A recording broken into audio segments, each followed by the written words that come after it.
Hello সবাইকে, আমি Manisha. Unscripted Manisha চ্যানেলে তোমাদের সবাইকে ওয়েলকাম।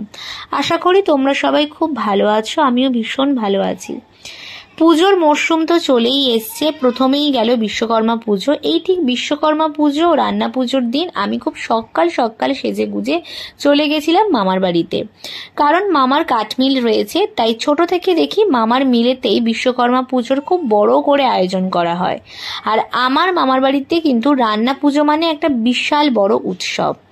রান্না পুজোর দিন অনেক রাত অবধি রান্না করে পরের দিন কিন্তু আমাদের গরম মুখ করার নিয়ম নেই। দিদা খুব নিষ্ঠার সাথে কিন্তু রান্না পুজোটা করতো।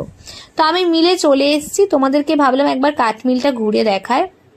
ছোটবেলায় প্রত্যেক বছর এই দিনটাতে আমরা নতুন জামা কাপড় পরে মামার মিলে এসে খুব মজা করতাম। মামার মেয়ে মানে আমাদের সবার প্রিয় মুন দিদি সব কিছু নিজে হাতে পুজোর কাজের আয়োজন করেছে। এখন নিজে আখষষ্ঠী বানাচ্ছে। রান্না পুজোতে কিন্তু অনেক রকমের আইটেম হয়, যেমন 5 রকমের ভাজা, পায়েস, পিঠে, ইলিশ মাছ ম্যান্ডেটরি, এছাড়া কাতলা মাছ, চিংড়ি মাছ, চিংড়ি কুমড়োর তরকারি আর হচ্ছে ডাল চচ্চড়ি, এগুলো কিন্তু ম্যান্ডেটরি আইটেম থাকে। তো মামার বাড়িতে আসবো আর এগুলো খাবো, এটাই হচ্ছে সব থেকে বেশি মজা।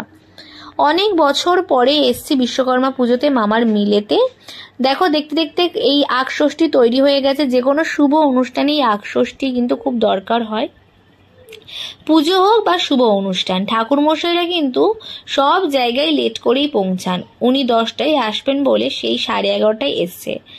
যাই হোক, পুজো তো অলরেডি শুরু হয়ে গেছে, এবার হবে বরণ। তো চলো বরণের ভিডিওটা তোমরা একবার দেখে নাও।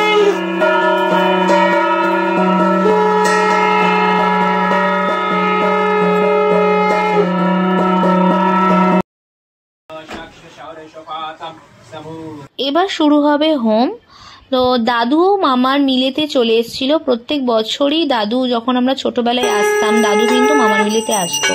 এবার মিলে বিভিন্ন যন্ত্রপাতি, বাইক, গাড়ি সমস্ত কিছু পুজো হওয়ার পরে পুজো শেষে ডালা নিয়ে চললাম মামার বাড়ির উদ্দেশ্যে।